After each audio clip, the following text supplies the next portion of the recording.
अस्सलाम वालेकुम नाजरीन। परसों हमने एक ऐसा वाक़या देखा जो टीवी पे भी नशर हो गया कि जो गवर्नर थे स्टेट बैंक के, वो कराची जाते हैं।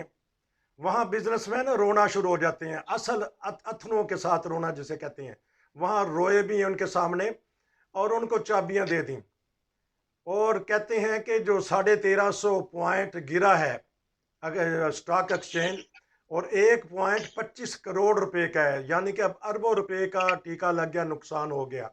इसी तरह एक बिजनेसमैन रो रहे थे, वो कह रहे थे कि मेरे 950 वर्कर हैं और उसमें से हमने काफ़ी सारे निकाल दिए हैं, बाकी रह गए 300-350। अगर बेरोजगारी इस तरह बढ़ती रही तो जिस तरह इमरान खान कहते हैं कि श्रीलंका बन जाएगा, छीना झपटी चोरी चकारी हो जाएगी।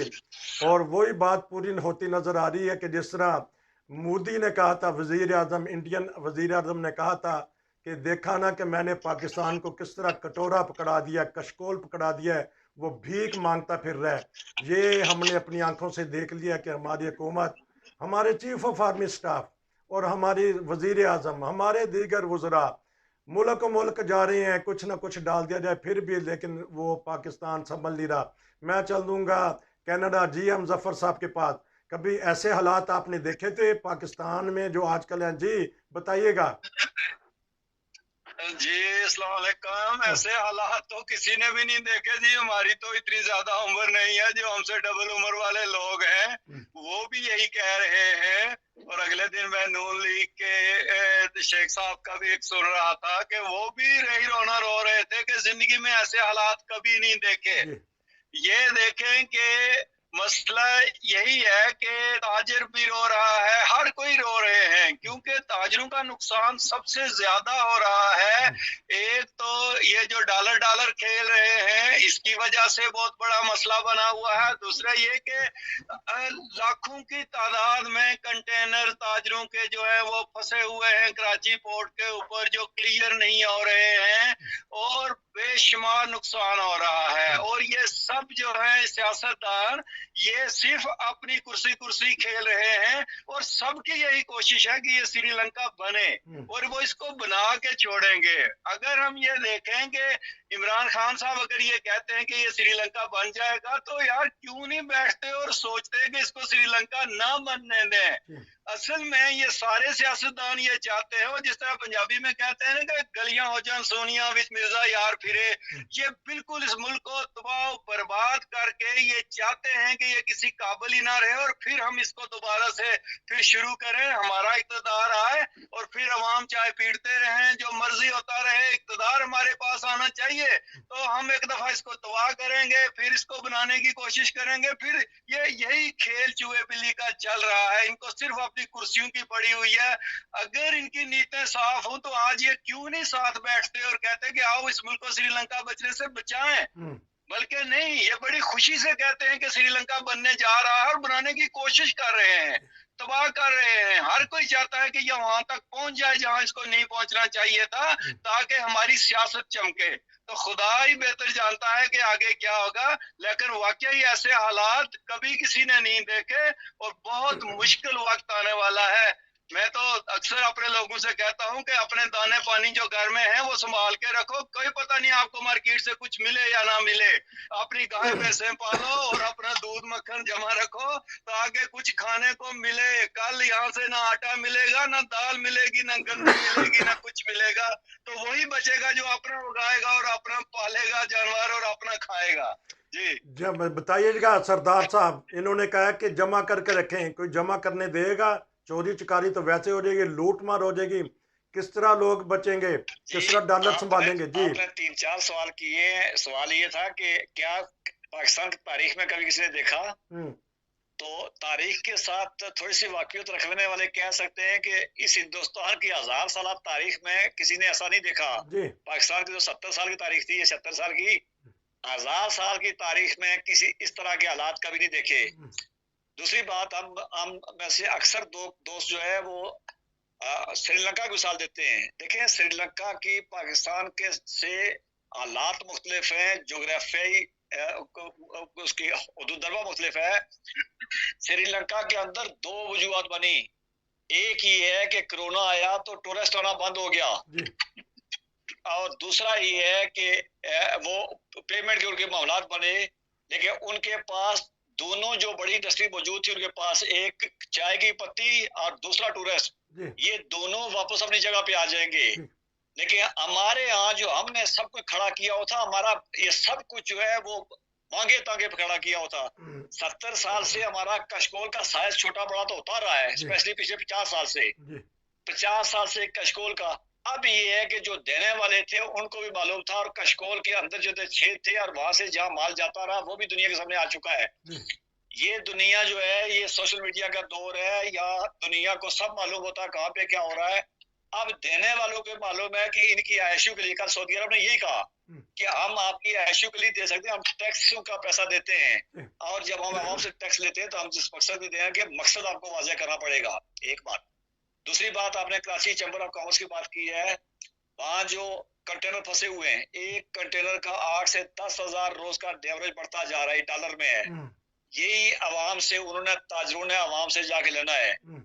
ताजर जो है वो सबसे होशियार परिंदा होता है किसी मुल्क के अंदर इस तरह की चीज को स्मेल करने के लिए। अच्छा। ताजरों को अंदाजा हो चुका है कि मुल्क जो है वो तबाही की तरफ जा चुका है। आपने एक बात की जी कि उसने, मोदी ने कहा था, मोदी ने, ये अलग बात है कि उसका मुंह गुजरात की वजह से बहुत सारा काला था और वो शायद काले साजिदगी के चेहरे पे रहेगी, लेकिन उसने अपनी इकोनॉमी को रजिस्टर्ड किया और उसका फायदा ये हुआ कि 2022 में इंडिया कार साजी में जापान से आगे निकल गया। अच्छा।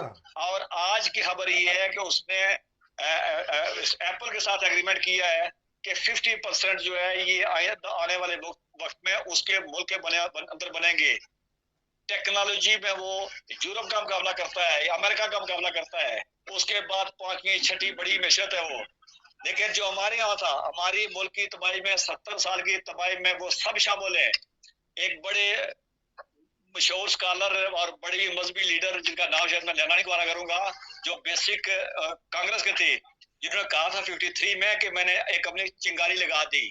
ये वो चिंगारी देखते जाएं, शोला ये चिंगारी अब बनी है और सब कुछ जलता हुआ भस्म होता आपको नजर आ रहा है। मुल्क की तबाही में वो सब शामिल है, जिन्होंने जिलसे निकाले, जुलूस निकाले, धरने दिए, रैलियां निकाली, मुल्क की इकानमी को। मुल्क ऐसे नहीं गिरा करते हैं, मुल्क गिरा करते हैं, रोज के उनको टीके लगते हैं, रोज उनके खून जोड़ा जाता है। और ये 70 साल की, स्पेशली पिछले 50 साल की जो तारीख थी, जिसमें उसको सबने किया। आज मुझे बता दें, हमने सियासतदानों की बात की, पाकिस्तान के अंदर वो तमाम लोग जिनको इस्लाम भी खतरे में नजर आता है, पाकिस्तान की जोग्राफी सरहदों को भी खतरा नजर आता है, और नजराती सरहदों पे वो खामोश क्यों है? कभी उनमें से कोई बोला? आज पाकिस्तान से बाहर रहने वाला हर वो बंदा जिसका, जो पाकिस्तान का मुहिब्बुल वतन शहरी है, जिसका पाकिस्तान के साथ जिसका मोहब्बत है, जो पाकिस्तान का जिसका तल्लक है, वो बेचैन है, वो चीख चिल्ला रहा है। लेकिन पाकिस्तान के अंदर बैठा हुआ मौलवी, पीर, फकीर, गद्दी नशीन या कोई और तीसरा बोलता हुआ नजर आया आपको? अच्छा। इसलिए नहीं बोलते नजर आते हैं कि उनकी इसी रोजी रोटी से, इसी से रोजी रोटी है। मुल्क के अंदर जितनी जालत होगी, जितनी गुर्बत होगी, जितनी बदअमनी होगी, उनके दरबार, उनके आस्थाने वो चलेंगे। इसलिए ये 70 साल का सारा किया करता अब सामने आ रहा है। हाँ, खुदा के वजह से एक जमात ऐसी है कि जो अकलीदी उहदों की बात करते रहे कि इनको निकाला जाए, आज वाला के फजल से वो ये कह सकती है, आने वाले वक्त में मौरख लिखेगा कि इस मुल्क की तबाही जब हो रही थी तो कम अज कम इनको साइड में किया हुआ था और इनका हाथ नहीं था। अच्छा, बताइएगा GM जफर साहब, अगर हैं, क्योंकि आप मसरूफ हैं, इसके बाद बताइएगा कि इमरान खान और हुकूमत एक खेल खेल रहे हैं। वो कहते हैं कि मैं असेंबली में आना चाहता हूं, तो उन्होंने 35 इस्तीफे और कबूल कर लिए, 70 हो गए। अब क्या करेंगे इमरान खान?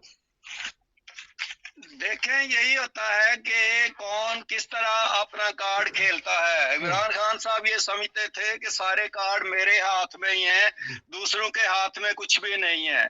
जब इन्होंने असेंबलियों से इस्तीफे दिए थे सबसे पहले, उस वक्त इसके अपने बंधु ने भी और सब ने कहा था कि ये बहुत बड़ी गलती करने जा रहे हैं, इनको असेंबली के अंदर रह के फाइट करनी चाहिए थी। और ये असेंबली के अंदर रहकर फाइट करते तो आज इनका पल्ला बहुत भारी होता, क्योंकि इनके बहुत लोग थे असेंबली के अंदर। पहली गलती तो इन्होंने ये की कि इन्होंने आओ देखा ना ताओ देखा इस्तीफे पकड़ा दिए, और इन्होंने समझा कि पता नहीं हम जो है ना इस्तीफे मंजूर करवाएंगे नहीं करवाएंगे, क्या होगा, क्या प्रेशर डालेंगे। तो अगले भी, जिस तरह हमने पहले भी कहा है, कि वो भी बड़े मंजे हुए खिलाड़ी हैं, जी वो बहुत गहरी खेल खेलने वाले लोग हैं, उनके पीछे भी बड़े मजबूत आते हैं। खासकर आसफ जरदारी जैसा बंदा जो है ना, जिस तरह की गेमें वो करते हैं, उस तरह का ये नवाज शरीफ वगैरह, शहबाज शरीफ भी उसके हाथों के उंगलियों पे खेलने वाले लोग हैं, जी और वो बहुत गहरी चालें चलने वाला आदमी है, वो इनकी एक नहीं चलने देता है। और स्पीकर असेंबली भी उनकी पार्टी के ही हैं।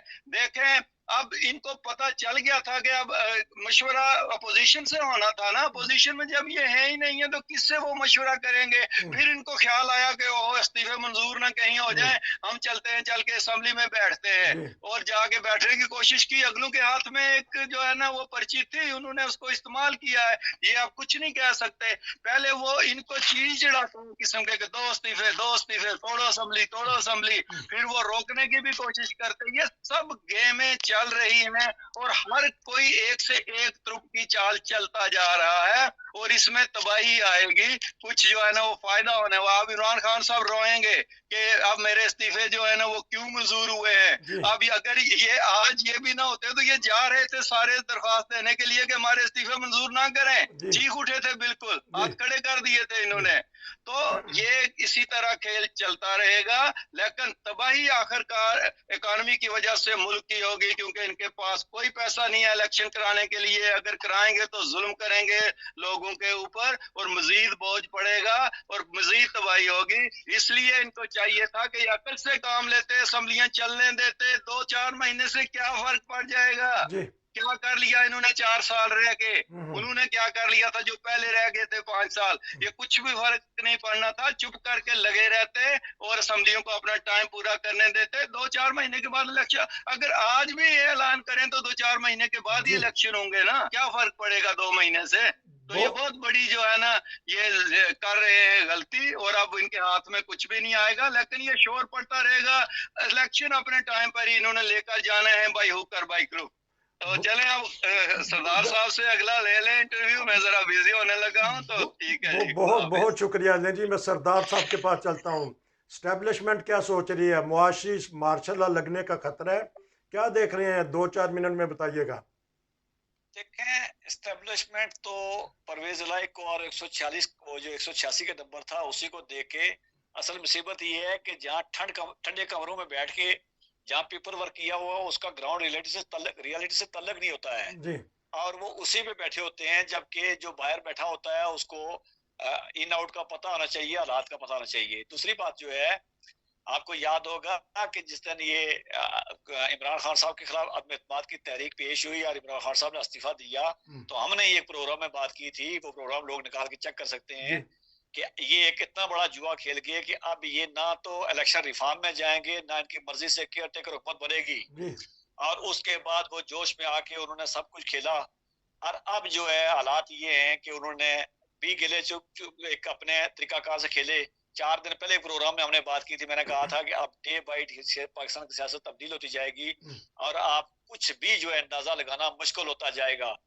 कल की बात ये है कि केपी के जो सिलेबस बोर्ड है, जो बच्चों की किताबें छापते हैं, उन्होंने कहा जी हमारे पास पैसे नहीं है, इस साल के बच्चों की स्कूल की किताबें नहीं छप सकेंगी। जी तो जिस मुल्क के अंदर स्कूल की किताबें ना छप सक रही हूँ, जी उस मुल्क के अंदर बैलेट पेपर कहाँ से छपेंगे? जी एक बात। जी दूसरी बात, अभी हुकूमतें गई हैं कि पीके और पंजाब की, परवेज इलाही साहब की गाड़ी के 3 टायर 6 करोड़ के आए थे, अच्छा और वो जो जिस तरह का वो खेल खेलते रहे हैं, इसका मतलब यह है कि उन्होंने इतने बड़े गड़बड़ घोटाले किए हुए हैं कि अब जब कोई तीसरा आएगा वज़ीर आला, तो उसको समझ आएगी कि पंजाब के अंदर क्या हो चुका है। ठीक वफाक में तो हम सब सामने हमारे नजर आ चुका है।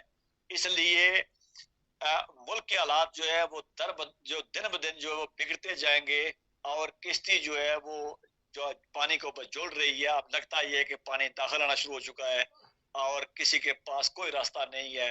एक बात भी हम सब मुत्फिक हैं कि पाकिस्तान के रहने वाले, पाकिस्तान के गरीब वासी जो है, उनकी जिंदगियां मुश्किल से मुश्किल तर होती जाएगी, और शायद एक वक्त ऐसा आएगा। देखिए, चैम्बर ऑफ कॉमर्स के ही जो कल वहां पे नुमाइंदे थे, उन्होंने एक बात की है। उन्होंने कहा कि जी मार्च अप्रैल तक पाकिस्तान के अंदर हगामे आना शुरू हो जाएंगे। जी और ये हकामे जो है ये खाना जंगी के पेशखामा होते हैं, ये जी। उसकी निशानी होती हैं।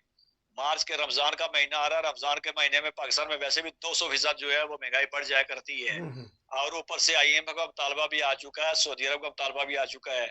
गैस बिजली की कीमतें बढ़ेंगी, खाने पीने की अशिया की कीमतें बढ़ेंगी, आवाम की आमदन जो है वो कुछ नहीं है, और उसके बाद बेरोजगारी बढ़ती जा रही है। तो इन सारे हालात में मिलाकर पाकिस्तान वहां पहुंच चुका है कि जहां से वापसी का रास्ता नहीं है। लेकिन चीज ये थी, कल हमने बात की थी कि जहां से रास्ता भूले हो वहां जाओ और खता से रुजू करो, क्योंकि अब दुआ दवा नहीं, अब दुआ ही बचा सकती है संसार को। अब दुआ ही बचा सकती है। आप दोनों भाइयों का बहुत बहुत शुक्रिया। नाज़रीन, ये था आज का तबसरा पाकिस्तानी हालात पे। नसीर को इजाज़त दीजिए। अस्सलाम वालेकुम।